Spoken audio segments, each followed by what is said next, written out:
You are now watching the amazing Mets PreGame Show with your hosts, Rob and CP. Let's go Mets! Let's go Mets! Let's go Mets! Let's go Mets!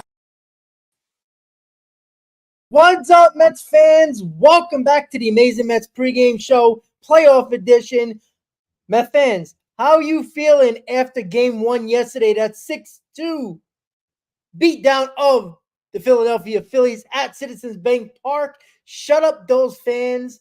Such a nice sound. It was crickets in Philadelphia last night, but I'm going to shut my mouth because our man Chris was not in the post game last night, and we got to hear all about how he's feeling. Chris, how you doing, buddy? I'm feeling fantastic. Fantastic. The only thing that would have made me feel better is if I was able to hop on the post game with you yesterday, Rob. So I apologize to everybody in the chat, and I apologize to you, Rob, about having to not be there last minute. Something came up. But again, I was watching the game. And this is an electric time, man. We say this every single time. This 2024 New York Mets team just finds a way to get it done at any cost, right? Kodai Senga, leadoff bomb, settles down, looks great. 96, touches 97. Jeremy Hefner had to be impressed by what he saw with Kodai Senga. You talk about a complete effort in the bullpen. David Peterson for 3 scoreless. Reed Garrett looks electric with a splitter fastball combination for 2 innings. Maton scared me a little bit. I'm not going to lie. Maton scared me a little bit, but he got out of the jam. And Ryan Stanek, you don't even have to use Edwin Diaz. But listen, the at-bats progressively got better. And I know I'm giving a recap. I know you gave your recap yesterday. I just want to make sure that you all just know on my side of things. I was watching from the initial inning where Zach Wheeler threw, I don't think he threw a ball in that first inning, I'm pretty sure. They were chasing all these pitches up in the zone. He was pumping 97, 98. Clearly the adrenaline was there for Zach Wheeler, but they started to extend the at-bats versus Zach Wheeler. Rob Thompson had to extend Zach Wheeler to the 7th inning for 100-plus pitches. It was like 105, 106, something like that. And guess what? No better way to get a rally started than your 22-year-old franchise catcher smacking a single up the middle to get things going. The at-bats by Vientos and Lindor thereafter, after getting down 0-2 and coming back for a walk to make it first and second, nobody out, and then Vientos tying up the game. It's picture perfect. It's almost a given at this point when opposing teams' relievers come in. It's like the New York Mets lineup is just like lockdown mode activated. We're getting serious. I would like them to score early runs a little bit more frequently here. But again, as Mets fans, we're not in any position to be complaining right now. Let's go out there. Game 2 today. Oof. I'm ready, Rob. Yeah, absolutely. And it is amazing. Listen, we know it was going to be tough against Zach Wheeler, right?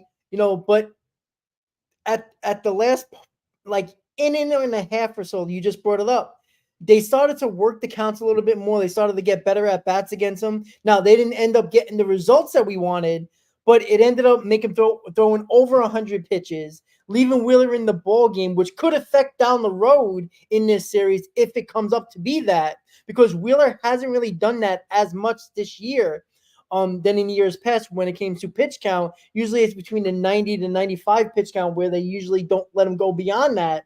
Obviously, a playoff game, Thompson, left his ace out there, which nobody should be complaining about, even though Philly fans actually did, which is funny. But they brought in their high leverage relievers. They had to use their high leverage relievers because they were up by 1. And the Mets couldn't touch Wheeler. So, bringing your high leverage guys, you're not going to let Wheeler throw 130 pitches.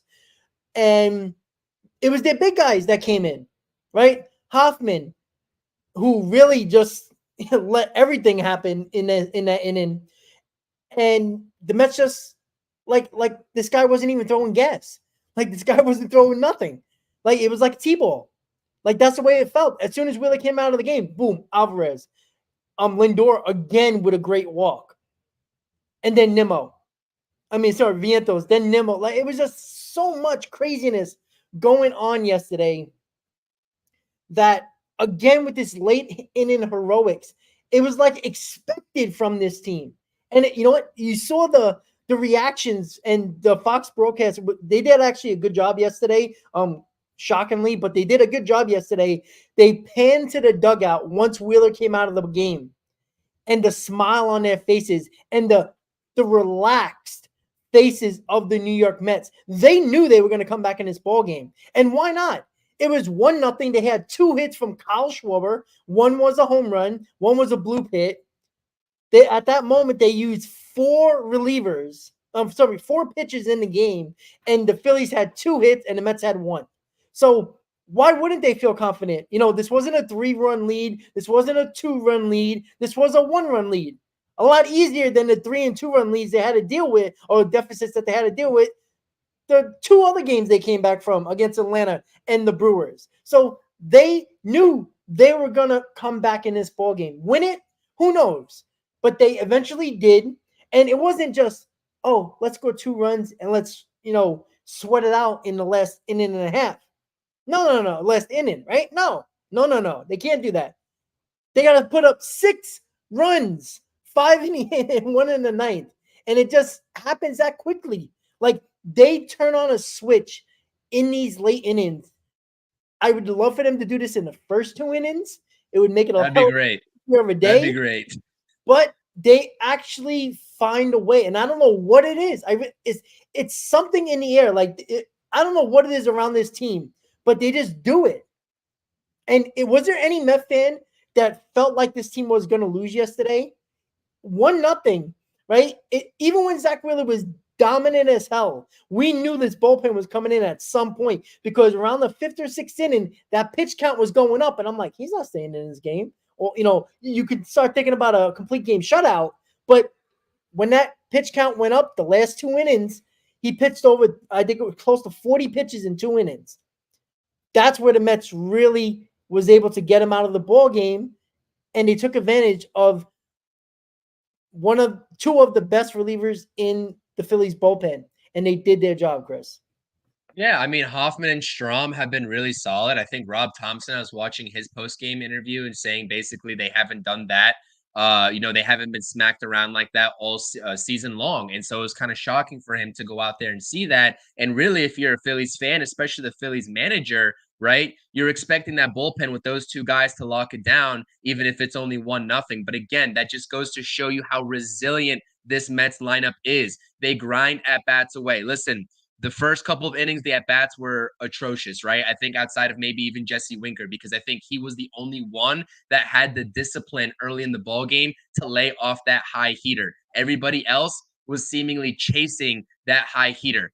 What I will say, and I'm not sure if you brought this up in the post game, and I know it's kind of a moot point, and it really is no rhyme or reason to bring it up, but what a disgraceful job by Andy Fletcher last night. Andy Fletcher should be ashamed of himself, and the MLB should be ashamed of themselves for even giving him a postseason gig. If you are going to have a playoff atmosphere between division rivals and try to market yourself, right, in terms of marketing this game, you have to do better than throwing out Andy Fletcher, because that is horrendous. I saw the ump scorecard on X, the ump scorecard account that posts the synopsis and the assessment of these umpires. Andy Fletcher, 1 total run in favor of the Phillies, right? Collectively, putrid. I don't care what Phillies fans say at this point. They're going to have their story. I was watching a few Philly content creators YouTube videos now, that you mentioned on the pregame yesterday. It was kind of funny to see how they're reacting. Yeah. And it's funny to see the whole narrative changing. I'd be shocked if we get some Phillies fans here in the chat. Listen, this series is far from over. We're not trying to sell you that this series is far from over. But when you talk about the New York Mets, right, and you talk about the narrative that's surrounding the New York Mets, oh, Philly in 3, Philly in 4, right? 3 of the starts of the season series were with Taijuan Walker. Of course, we got this in the bag. Really? Was Taijuan Walker really your biggest problem in the season series? Because at this point, right, it don't really seem like it. Again, series is not over. This is going to be a hell of a series, but I'm saying, put some respect on the Mets names. Put some respect on the Mets names. A little. And now, and Rob, are you shocked? Are you shocked they're starting to make excuses? Are you shocked? No, I'm not. no, it's ridiculous. Anyways, I had to point that out about Andy Fletcher. Yeah, absolutely. By the way, 15 bad calls, and 11 of them went against the Mets. That's an eye opener there. And not only that, the replay that Mendoza challenged, he was out. How He can was you so not out. know He that? was out for That's the sure. other thing. This is the other thing.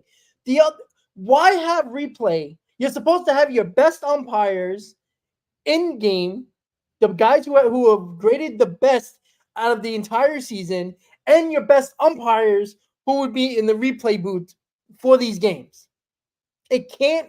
These mistakes cannot happen. Not that badly. Like if it's an inch off the corner and you're calling it on both sides, nobody's gonna care. But it was obvious how many pitches that Peterson threw, Senga threw, and then you see Wheeler threw the same pitch, right in the same spot. Strike for the field, a Wheeler, ball for the Mets. Like, I mean, come on, it was so obvious yesterday. Yeah. Like, it was frustrating, and the Mets overcame that, and they overcame the dominance by Zach Wheeler, and still found a way to win a ball game. And you're 100% right about the excuses with the Philly fans, right? The Phillies even brought it up. Rob Thompson even brought it up, saying, "Oh, the shadows played an effect on them. That's why they didn't score runs. Like they were the only ones playing at 4 o'clock, right?" And then on top of that, they I hear Philly fans, because I was listening to Sports Talk Radio in Philly, all of a sudden, oh, this team can't win at home in the playoffs anymore. They're scared to play at home now. We talk about changing the narrative. You know what the Phillies' narrative has been? They've lost 3 consecutive home playoff games in a row. Game 6, Game 7 last year against the Diamondbacks, Game 1 in the NLDS. They were dominant at home in the playoffs prior to those 3 games. Now it's a different narrative. Now they can't win at home in the playoffs. And guess what, guys? We're relaxed. We're chilling. We're comfortable. You know who's sitting on pins and needles right now? Who's uncomfortable with the pressure on them? Them boys in red. They're very much uncomfortable right now because that fan base can't wait to boo them. And they were boo birds yesterday. Boo birds yesterday. As quiet as that place was, you heard the boo birds. They were exiting the stadium, Rob. They weren't even trying to watch the final out of the game. They were exiting their stadium. A playoff game where that ticket is not cheap. And I know there's shit to do outside the stadium. But you don't leave the playoff game. I don't care what the score is. You stay there. And it was at the time it was a 5-run lead. I mean, come on. Things change quickly. And if you thought this, and Philly fans themselves said it, if they are better, they're different this year. This is what we heard, right? The Mets are no contest, right? They beat the lowly Brewers. Well, what happened? Where was that confidence in the 8th inning, bottom of the 8th, bottom of the 9th in your team? Because you know in the back of your head that this team is flawed. They are very flawed. Chris, what did I say in pregame? I said, keep this team in the ballpark. You keep this team in the ballpark, they don't string hits together. They don't do that. That's not their game, right? Do they have a guy or two that can steal some bases? Yeah, absolutely. But they're not a team that puts 3, 4, 5, 6 hits together. They need that 2-run, 3-run bomb to add on their total runs. You see what the Mets can do? They can string 5, 6, 7 hits together in a row or in an inning. And they can also beat you with the long ball. They can do both very well, and it's been proven. The Phillies have not proved that all season. All season, they do not string hits together in innings. They score the majority of their runs on multi-hit home runs. That's how they do it. So we said this. We said this, Rob. We said this in the wild card series, right? It was 2 different ways the Mets won that series. Game 1 was stringing hits together in an 8-4 victory against the Brewers, right? And then Game 3 was the Pete Alonso home run, right? Before that, we didn't really see a home run for the New York Mets. So it's like, yeah, you're right, 100%. They can beat you in any sort of way, and I love the at-bats because they just got less selfish, right? Pete Alonso, who was probably the most happy to see Wheeler exit the game. He struck out 3 times against Wheeler, but what does he do in an at bat where it's important to get an insurance run in the 8th inning? He goes out there. I believe he was also 0-2 in that count. So you're talking about Lindor down 0-2, draws a walk. I think Vientos was down 0-2, I believe, gets a base hit. Nimmo was down 0-2 in that bat, and he got the base hit to the opposite field, I'm pretty sure as well. And then Pete Alonso down 0-2, hits a sac fly. Like, these guys don't press in any situation. So I definitely agree with you 100%. Keep the Phillies in the yard. They looked lifeless outside of that Kyle Schwarber absolute bomb that he hit off of Kodai Senga. But then you see what happens. You settle down. That's kind of expected. I kind of expected him to get into sort of maybe a little bit of a logjam there. And it really wasn't, because he just made one location mistake, I believe on a 2-1 pitch, whatever it was, to Kyle Schwarber. He left it middle third, right in the wheelhouse, and he hit it out of the park. But guess what? The exact rebound that you would like to see, him settling down, and now you're feeling good, because if he's feeling good, you have that safety option, and you have a complete different starting pitcher sort of usage between the two teams. The Philadelphia Phillies are only carrying 4 starters in this series anyways, and their first starter, their ace, literally just threw over 105 pitches in game 1. Like, that doesn't put them in the best position. But again, hopefully we're talking about a series in which the Mets don't even need 5 games. But again, you're talking about all things that are favoring the New York Mets. Now, again, you said we're comfortable. I'm comfortable. I think we're all comfortable, because game 1 is always important. But we're not complacent. We're not satisfied. We need game 2, because guess what? You take game 2 and you have a 2-0 series lead, you are in the driver's seat. But you know what? If this helps the Mets, right? If there were any nerves going into game 1, hopefully a game 1 win takes some pressure off and helps them play a little bit looser.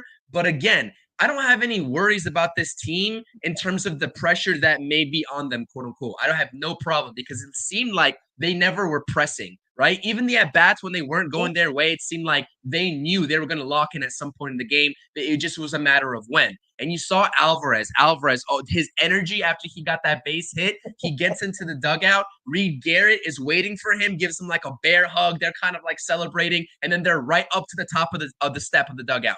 Everybody in that 8th inning, Rob, you saw how they were all at the top step, just cheering on the guys. Lindor came up to the plate. Alvarez, they put it to the dugout. They put the camera in the dugout. Alvarez is up at the top step, just clapping him on, yelling at him, saying, let's go, let's do this. Listen, this team, man, they play for each other, and it's very apparent and it's very evident, and it feels good as a fan to watch. But there's a lot of work left to do, and it starts with figuring out a pitcher that has had some success against them this season in Christopher Sanchez, especially that lethal changeup that he threw. Yeah, absolutely. And you know what? Throw in the right-handed bats here, right? And look, Winker is that guy, that attitude guy that you just love, and he's just a pain in the ass to a lot of teams. But you got to figure out Sanchez here, right? I don't want to go with this guy dominating again. We have to worry about late innings heroics again, because you know what? Eventually, the air might pop out of that balloon at some point. You got to win, throughout a whole game, and not just the late inning heroics that the Mets have been doing over the last week. With Christopher Sanchez, right? He's pitched so well against the Mets, and can I pinpoint why? Maybe, are the Mets trying to do too much? Even though they had a right-handed mostly lineup for the Mets here, I don't know. He got nasty stuff. He is a guy that could be wild at times, but I think the Mets just have to avoid trying to overswing. I think if they stay within themselves and just play, again, fundamental at bats, I think that's the key. And you saw it in the late innings yesterday, right? They lost themselves for a little bit, even against Wheeler. As good as he was, they were overswinging. They were trying to hit that fastball 900 feet. And yes, Wheeler left the game, but there was another guy that was doing 97, 98 coming out of the bullpen. They just started to cut down their swings. And I think that's what they have to do here, Chris. I think with Sanchez, he relies on people, overswinging, guessing on certain pitches. And I think they just got to be selective here. I think they must make him throw strikes. Because he can be around the, off the plate a lot, and he likes to throw a lot of his junk out of the zone. And if you're fishing for that, well, it's going to be a lot harder to hit him, especially that fastball when he sneaks one by you, on the outside corner. Because the Mets did take a lot of pitches again with the fastball that they were looking for a breaking ball or an off-speed pitch, specifically from Wheeler yesterday, and he just kept on blowing fastballs either by them or they watched them. With Sanchez, they need to make sure they get that ball up a little bit and lay off the junk that he throws out of the zone, specifically the off-speed pitches and the breaking pitches. Yeah, and listen, that changeup is the one that you really have to watch out for, right? And we see the changeup, like we know the changeup numbers. With this lineup, Pete Alonso actually fares pretty well against the changeup. But Mark Vientos, he had a great game yesterday, but this season Mark Vientos is 0 for 7 against Sanchez with 6 strikeouts. So again, it's like that chase that you're talking about, usually outside the zone, because the changeup just looks like a fastball and it drops last second out of the zone. So if they're able to read that changeup early all the way into the catcher's mitt, and not commit to that pitch and just hunt the fastball primarily, I think they'll be set up for success, but they need to start that early, right?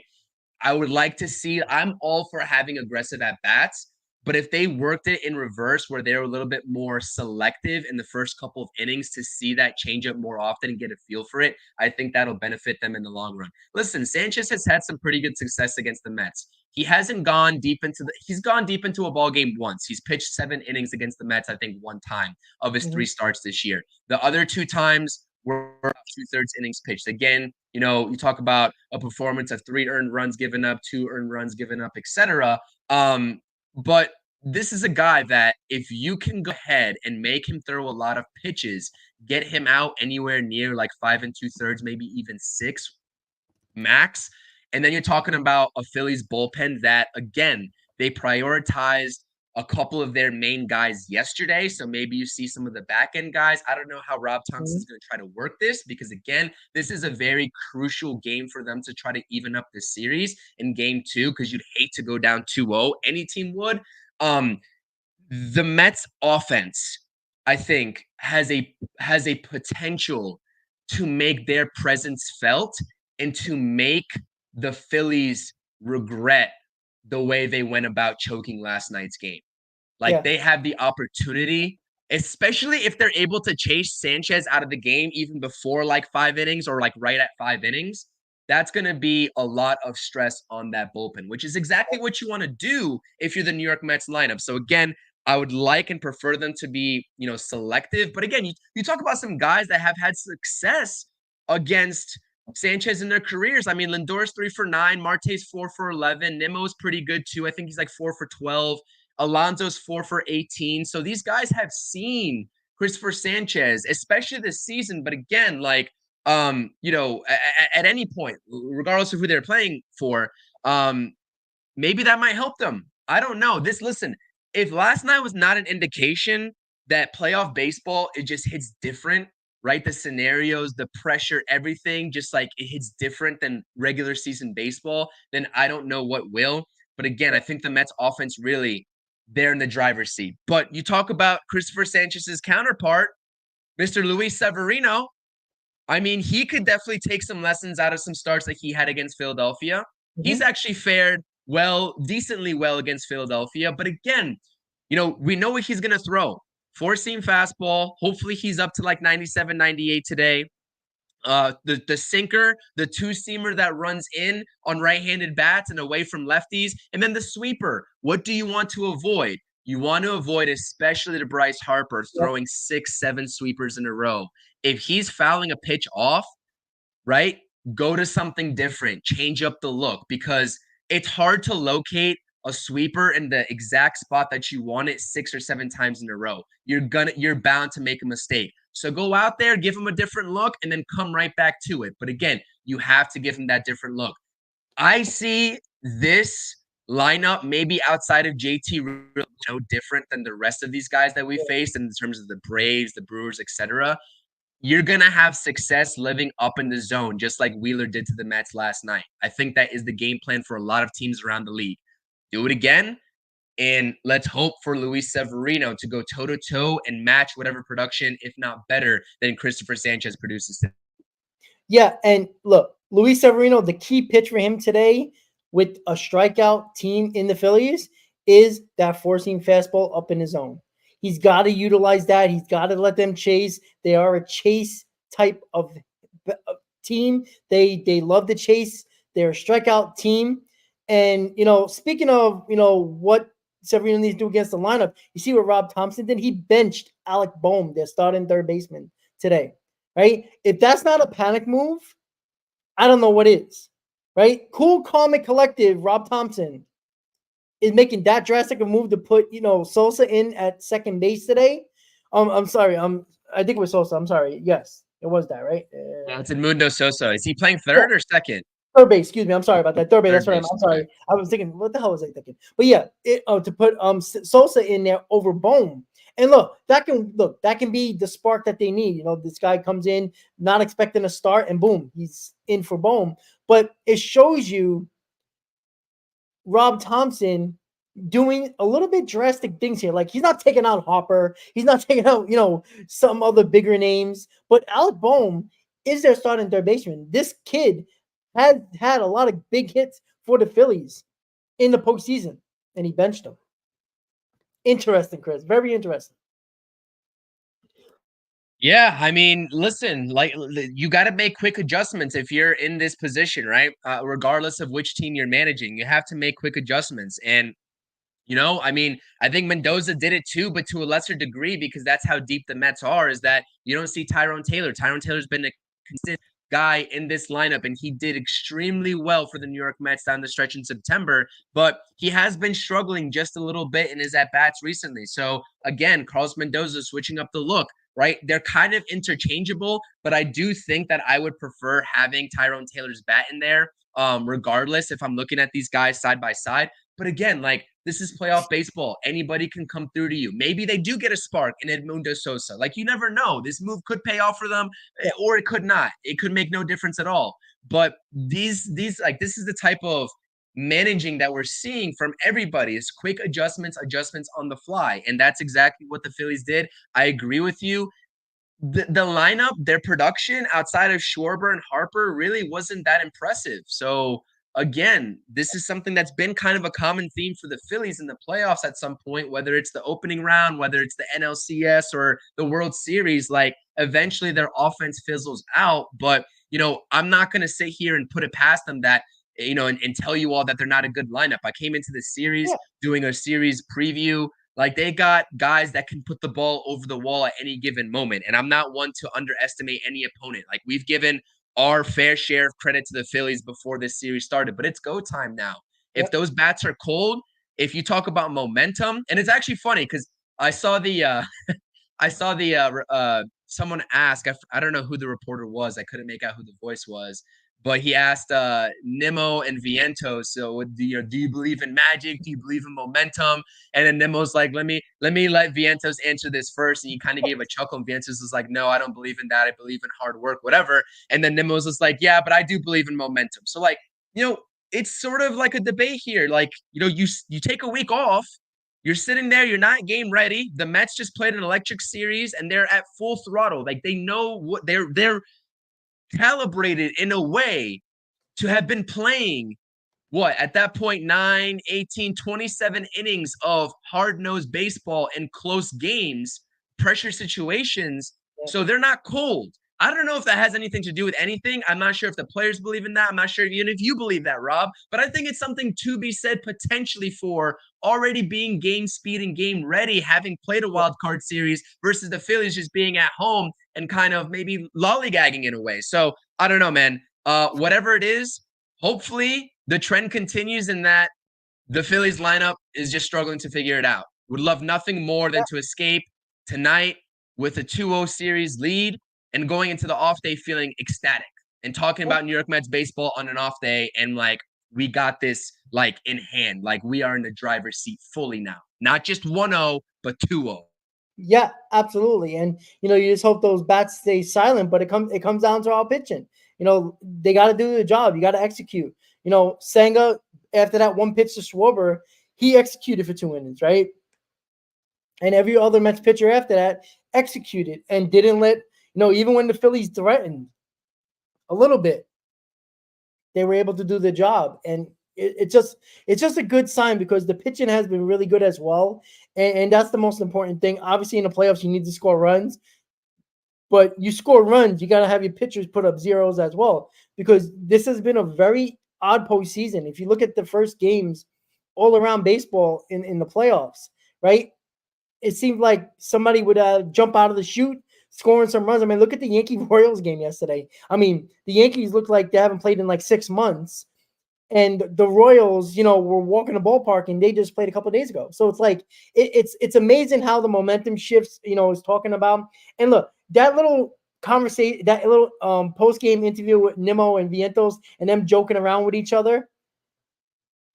It just spills confidence. It spills not nervous. It spills. These guys, they haven't had a ton of postseason experience. The other side has.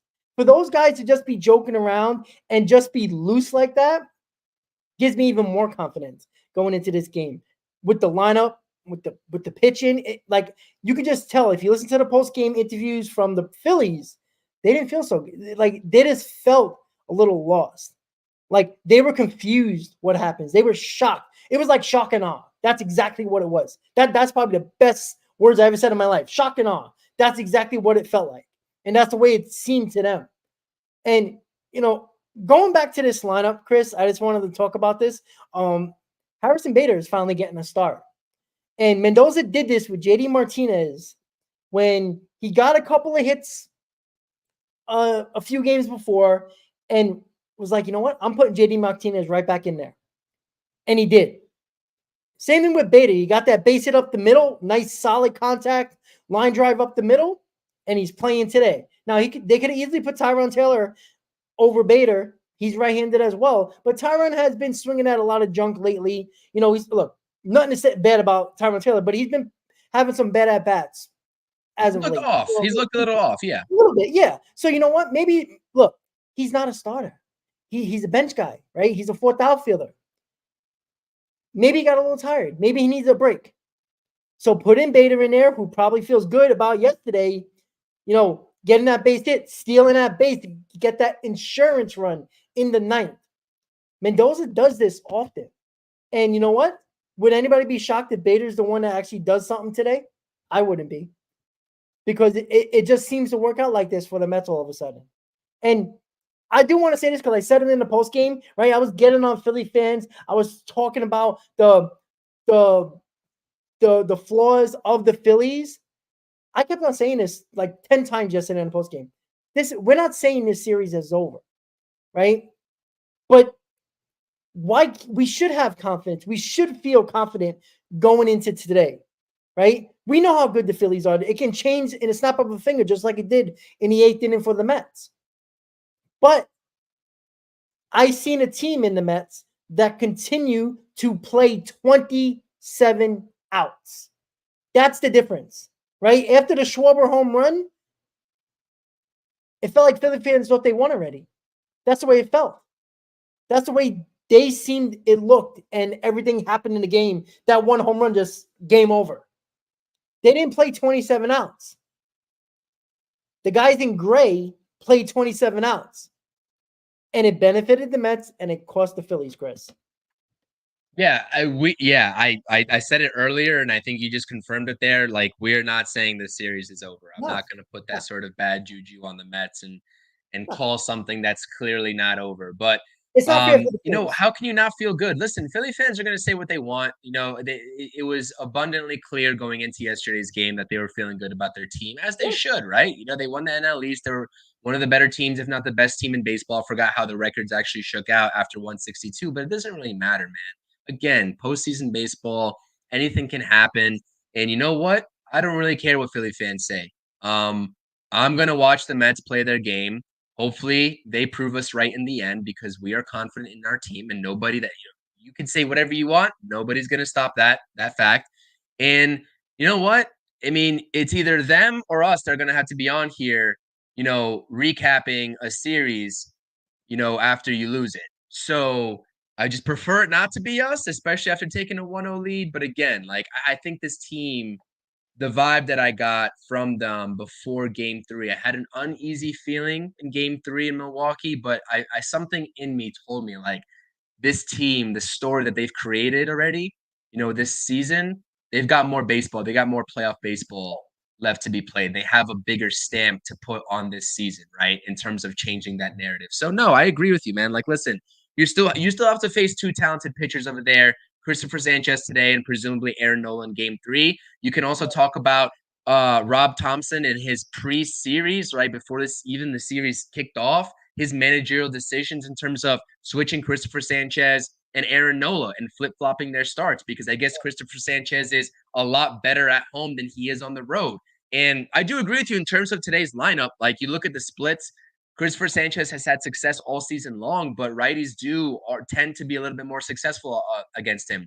And, at this point, we were kind of wondering what the production value and what I guess just production in general is going to look like from both Winker and Martinez, and if they were going to be really everyday viable options for the DH spot. And I think that you're starting to see now in like this platoon type role that in the Brewers series that was very evident with Jesse Winker's triple and the amount of walks that he took, hit by pitches, etc. Again, Jesse Winker takes 2 walks yesterday, and then JD Martinez comes in and provides insurance with a single up the middle. Like, I like that tandem. I love it, actually. I do.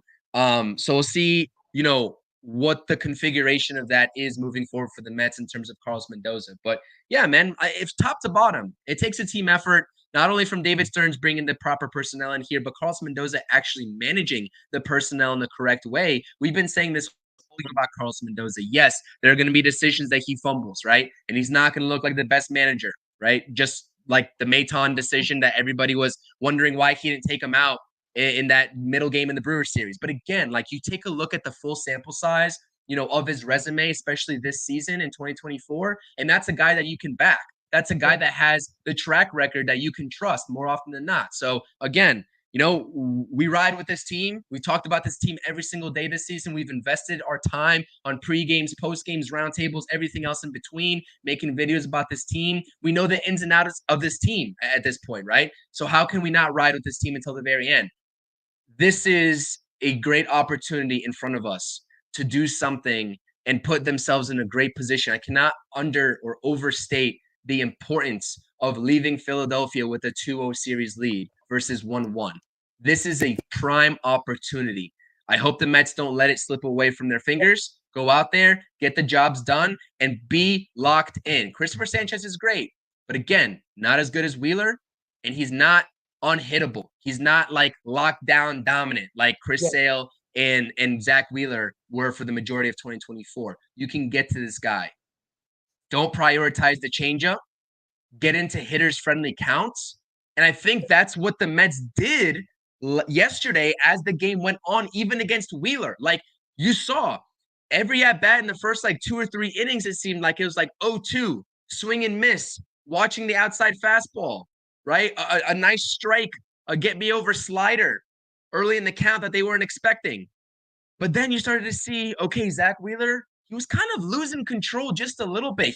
He wasn't as sharp in like the middle innings. He was still getting it done and posting zeros and still inducing chases, but the Mets were being a lot more selective and they were seeing the ball out of his hand better. Whether that's actually related to the shadows that Trey Turner was talking post game or not, it doesn't matter. Both teams have to play in the conditions. Let's not act like the Philadelphia Phillies lineup is the only one struggling because they have to play in the shadows. Like, no, miss me with that BS. It's not a one-way street. It's a two-way street. So again, I know I'm ranting, but I'm excited. I'm pumped up, Rob. I want to come on here in the post game even more excited, talking about a 2-0 series lead and spamming those W's. That's what I want to do. Absolutely. And look, the impressive thing about yesterday was that they won a game with Zach Wheeler on the mound for the Phillies, an opener in Senga, Peterson for a few innings, and then you had you had Garrett, you had Maton, you had Stanek. Right? This is not even Severino and Manaya's starts that you won. Those 2 guys are going in the next 2 games. That's why it was so impressive. That's why Philly fans are ready to jump off Citizens Bank Park, and they're going nuts and talking like this it felt the way they talk like the series was over. Like it's crazy because they know it's Mania and Severino the next 2 games. Today for Severino, tomorrow for Tuesday for Mania. So they know they lost a golden opportunity with their ace on the mound. There is no way Wheeler's coming back, probably until game 5, maybe on short rest in game 4, but maybe. That's no guarantee. And there's no guarantee that he's going to be as sharp as he was in game 1. So that was a golden opportunity there, right? Christopher Sanchez, as good as he has been, he's had games where he does not have it. Aaron Nola, the New York Mets, for the most part, had his number in his career. And Aaron Nola is either great or really bad. There is no in between with him. So going into game 2 and 3, that's why the Philly fans are going bonkers because of yesterday. Not because it's one game, right? But they're not talking about it's one game because they know the Mets got their basically, co-aces on the mound the next 2 days. And you got one more game in Citizens Bank Park. And the Mets guaranteed 2 playoff games at Citi Field in this series because of yesterday's win. Remember what we were talking about, Chris? The goal was to take one game out of the first 2 in Citizens Bank Park. That's always the goal because you want to make sure you get 2 games at home. They have an opportunity here to really put the hammer down and put the pressure on even more with the Phillies to take a 2-0 lead. And you know what? There's no guarantee. There's not me, predicting anything, but I'm confident that Severino with that 4-seam fastball, I think he's going to pitch extremely well today. Now, I'm not going to give you how many innings. And I think this lineup, after yesterday, I think they're going to score some runs today. I really do. I think they're going to be a lot better against Christopher Sanchez. I think they're going to be a little bit more selective, but in that selective aggressiveness type of at-bat, right? Not trying to do too much, but also putting good swings on the ball. I think that's what they're going to do today. And I'm very confident. Now, that means nothing because the 2 teams got to play on the field. They don't care what I have to say. But I feel confident today, just like I felt confident yesterday going into this matchup against the Phillies. Well, you just said something better than shock and awe. Those aren't even your 2 best words of the stream, Rob. You said selective aggression, which is absolutely perfect way to describe what the Mets should be doing and how they should be taking their approaches in this game. Quite simple. Absolutely. That's really it. Again, we're not making no. First of all, if you guys have been following us for the large majority of the season, especially with the way it started, being 0-5 when we started doing our predictions at the beginning of the season, we stopped doing that absolutely after the 0-5 start. So we're not giving any predictions. But the fact of the matter is that we are confident and we should be. Luis Severino, again, like we know that he's going to make mistakes. Like that we've seen, he hasn't been a perfect pitcher for the Mets this season. We're not trying to sell you that he is, but he's been doing a good enough job to keep his team in the ball game. And that's all we want. That's all the Mets offense wants. Just keep them in the ball game until they can break through. Now, I do hope, right, that we see some big games out of these guys that we are talking about here. I have a live chat poll open right now. And instead of asking you all how many innings Luis Severino is going to pitch in your mind, I'm asking you, right? We didn't see any home runs for the Mets yesterday. Is there going to be a New York Met that hits a home run today? I gave you all the usual suspects in terms of Lindor, Alonso, and Vientos. If there's anybody else, you sneak into Brandon Nimmo, maybe Harrison Bader with a spot start for Tyrone Taylor gets in on the action, right? It'd be awesome to see the ball flying out of Citizens Bank Park. Obviously, it really wasn't feasible, I think, right, in terms of doing that against Zach Wheeler and taking that kind of approach. Although I was kind of surprised. There were some big, big cuts that the Mets were taking on some of Zach Wheeler's pitches. Like they really wanted to take him out of the yard on some of those pitches, which I was kind of surprised about. But again, like got a great opportunity, got to go out there and do it. Again, our confidence is just confidence at this point. But they got to go out there, step in between the lines and play 27 outs. Yesterday's Phillies performance almost reminded me of what the Mets did in game 2 against the Brewers, right? You get out to an early lead, you get complacent, You bank on your pitcher and your Good bullpen point. holding it down, and then the lead is gone before you know it. And, I think the team, although the Phillies roster on paper, as I mentioned before, prior to yesterday's start, is really damn good. And I think it's only a matter of time before their offense actually wakes up.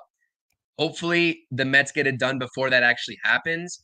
You can't underestimate the Mets. And the Mets are certainly not underestimating themselves. But again, let's not act like this lineup right in front of us doesn't have talent.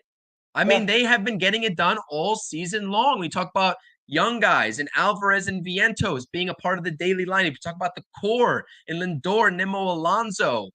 McNeil's taking ground balls at Citizens Bank Park as we speak, by the way. I don't know if anybody knows that, but again, he was scheduled to come back to baseball activities off of his fractured wrist today, and he's out there taking ground balls. He's going to be part of the taxi squad. We're not going to see him, I don't think, at all in this Phillies series, right? That'd be more of a discussion for a potential NLCS. But again, it just seems like, Kodai Sang is coming back. Jeff McNeil's working his way back in. Like, you're getting production from everywhere. It just seems like everything is like going in the Mets' favor in terms of like on paper what you'd want to see with the guys coming back from injury. They're getting healthy again, right? It's a good feeling. I'll leave it at that. Nothing more, nothing less. It's a good feeling, and that's how I'll assess it. But again, Luis Severino versus Christopher Sanchez.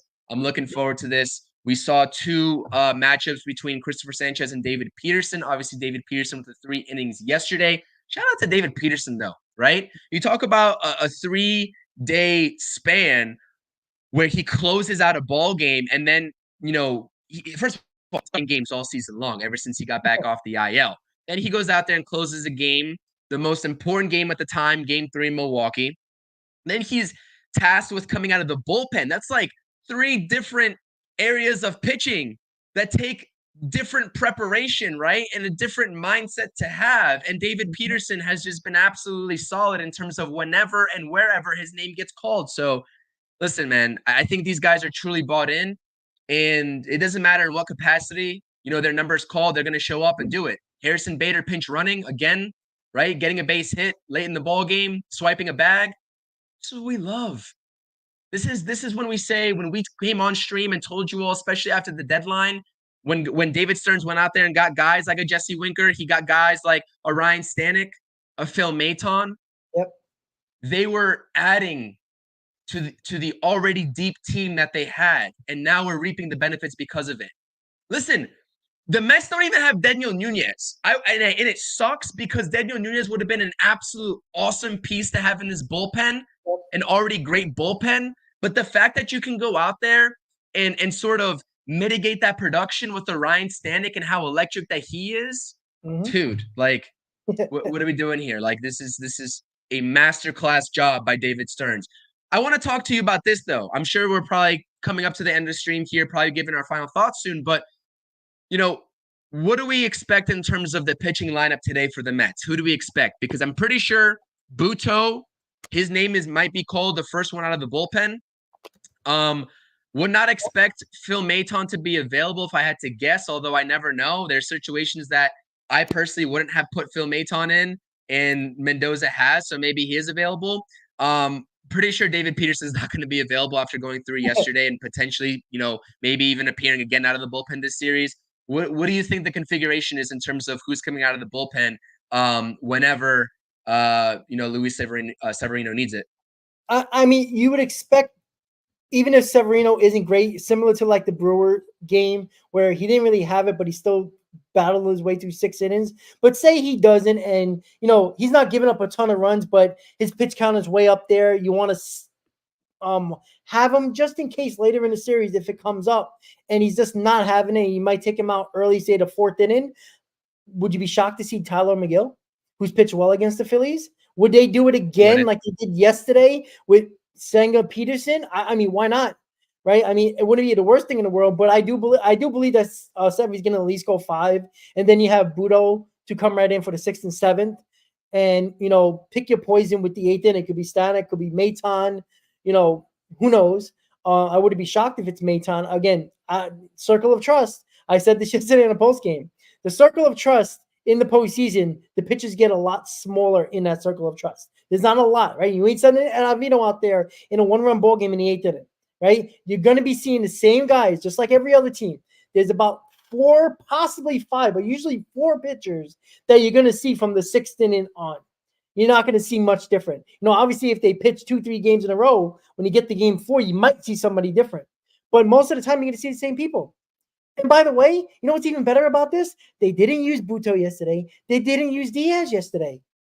So that already shows you if Sevy finds a way to go 6 innings, you might only see Jose Buto and Edwin Diaz today. And you give the other guys rest. Like, that was why yesterday was so important as well. But I'm just going to give my final thoughts, Chris. I want you to finish with your final thoughts at the end because of the fact that you weren't in the post game. So I want you to really get these Met fans going at the end of this because you always do. I checked the weather report. There will be shadows in Philadelphia at Citizens Bank. Just so you guys know, so there's no surprise when you get onto the field, right? There's these things called sunglasses. They've been around a while. You can use them. All right, yeah, Chris, you finish it up. That's my final thoughts. Listen, guys, again, we appreciate you all being here. The chat is always lively, whether you're part of my live stream or whether you're part of Rob's live stream, right? We appreciate the interaction. We appreciate the support. Hit the thumbs up. As always, don't forget to hit those thumbs up. And if you like what you heard, like if you like the pregame coverage and you want postgame coverage, make sure you hit that subscribe button. Quite simple. The final thoughts really aren't, there's not much to be said, right? The Mets are looking to make a statement in Philadelphia. They haven't even made a statement in Philadelphia just yet. They made a mini statement yesterday. They're looking to make a full statement today in Philadelphia. Again, 2-0 series lead, and you're in business. I would love to talk about a 2-0 series lead on this post game coming up that we got for you all after today's game. Change the narrative. And I know that you said the Fox broadcast did a good job, and they did. They're definitely better than ESPN. But still, I was noticing some things in the Fox broadcast, especially how giddy they got when Edwin Diaz was warming up in the 9th inning. Like, that's a win for Philadelphia when they just choked away the lead, that Edwin Diaz is simply warming up. Give me a break. Yeah. Change the narrative. Make the national baseball media talk about you in the correct manner. They want to talk about Philly and cover Philly and how great they've been in the regular season. So be it. Make them change their tune mid-game like the Mets did yesterday. Make them talk about you. Change the narrative. Gotta believe. You gotta believe in this team. And if you don't, I don't know where you've been at all season long. Get it done. And let's get a win. Let's do it. Absolutely. And guys, there's just one thing left to say and to show you guys. Hold on. The Lucky Sox are back on, baby. They're back on. They were on for game 1, game 3 in the Braves game doubleheader, and they were on yesterday. I don't know why I didn't wear them in game 2. I don't care if I'm hot, cold, dead or alive. They're on my feet for every Mets game during game day. The Sox are on, ready to go. And let's win a ball game, guys. Thank you for tuning in to the Amazing Mets pregame show. You guys are always great in the chat. Keep on supporting. Hit that like button. Hit that subscribe button. We'll see you on the postgame show, hopefully talking about a 2-0 series lead against the Philadelphia Phillies in the NLDS. Severino, Sanchez on the mound. Let's go Mets, guys, and we'll see you later tonight. LFGM, guys. Let's go Mets. Let's go Mets.